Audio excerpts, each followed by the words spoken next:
What's up mga boss? For today's video, isi-share ko sa inyo kung paano magpalit ng fuel hose para sa Honda Click 125. So as you can see, ingat-ingat na mabait yung aking fuel hose.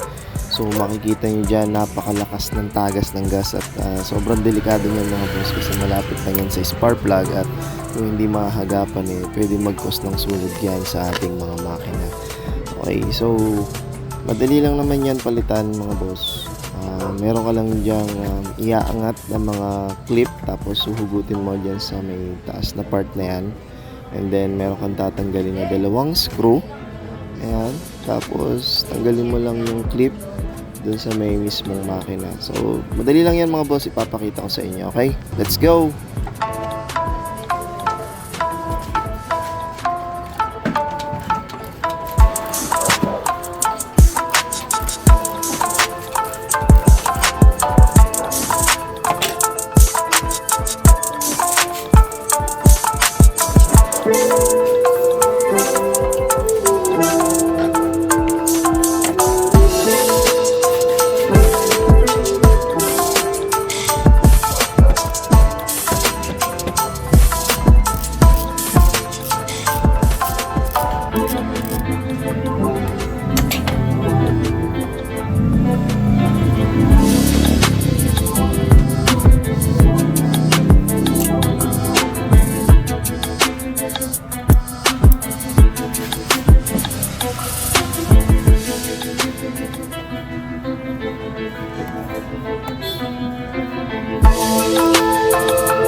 So ayan mga boss, kung makikita nyo, galit na galit talaga yung mabait sa fuel hose ko.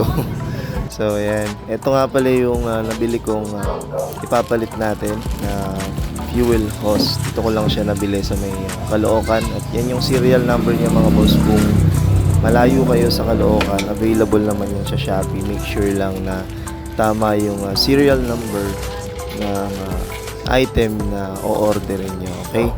So tara, ikabit na natin. Let's go!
nakabit na natin siya, double check na lang natin, kailangan masikip talaga siya at maigpit.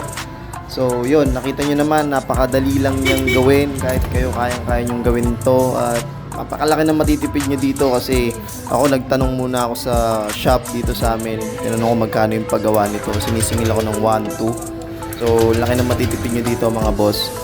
So yun, sana makatulong tong video na to sa inyo. At yun, kita-kita na lang tayo next video. I'm out!